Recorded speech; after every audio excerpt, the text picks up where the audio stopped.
চাঁদপুর জেলা বিএনপি যুগ্ম সাধারণ সম্পাদক ও চাঁদপুর ২ আসন থেকে বিএনপির মনোনয়ন প্রত্যাশী তানভীর হুদা বলেছেন, আমরা কাজ করি, আমরা রাজনীতি করি বাংলাদেশ জাতীয়তাবাদী দলে। আমরা কাজ করি শহীদ রাষ্ট্রপতি জিয়া রহমানের আদর্শে উজ্জীবিত হয়ে। আমাদের নেত্রী হচ্ছে বেগম খালেদা জিয়া। আমাদের নেতা তারেক রহমান সাহেবের নির্দেশনায় আমরা মাঠে থাকি। আমাদের মার্কা একটাই, সেটা হচ্ছে ধানের শীষ।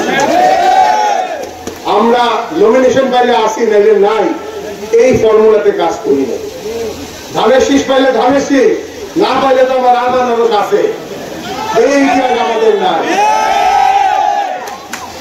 তো সুতরাং আপনারা বিভ্রান্ত হবেন না, আল্লাহর কাছে দোয়া করেন, আল্লাহ যেন জনগণের মনের আশা পূর্ণ করে, এবং সেটা আমাদের তারেক রহমান সাহেবের উপর আমাদের আস্থা আছে, আমাদের বিশ্বাস আছে, আমাদের কর্মফল আছে।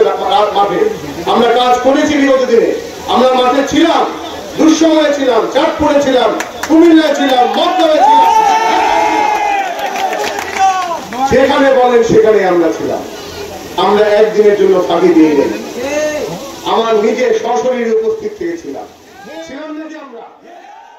এ সময় ছেঙ্গারচর পৌর ৪ নং ওয়ার্ড বিএনপির সাবেক সভাপতি মোহাম্মদ আজিজ খানের সভাপতিত্বে ও পৌর যুব দলের সাবেক সভাপতি মোহাম্মদ সিরাজুল ইসলামের সঞ্চালনায় বক্তব্য রাখেন বিএনপি নেতা আব্দুল হান্নান লস্কর, ফরাজিকান্দি ইউনিয়ন বিএনপি সভাপতি ইয়াসিন মোল্লা, ছেঙ্গারচর পৌর বিএনপি সহসভাপতি জাহাঙ্গীর মোল্লা, সিনিয়র যুগ্ম সাধারণ সম্পাদক বিল্লাল ফরাজি সহ অনেকে। এ সময় উপজেলা যুব দলের সাবেক সাধারণ সম্পাদক আমির হোসেন আমু, পৌর বিএনপির সাবেক সাংগঠনিক সম্পাদক কবির হোসেন, পৌর যুব দলের সাবেক সাধারণ সম্পাদক আবু সাইদ, সাংগঠনিক সম্পাদক মনির হোসেন মোল্লা, গজরা ইউনিয়ন যুব দলের সাবেক সভাপতি সাইফুল ইসলাম, পৌর ছাত্র দলের সাবেক সাধারণ সম্পাদক মাজহারুল ইসলাম গাজী সহ অনুষ্ঠানে স্থানীয় বিএনপি, যুবদল, স্বেচ্ছাসেবক দল, ছাত্রদল সহ অঙ্গ ও সহযোগী সংগঠনের বিপুল সংখ্যক নেতাকর্মী উপস্থিত ছিলেন।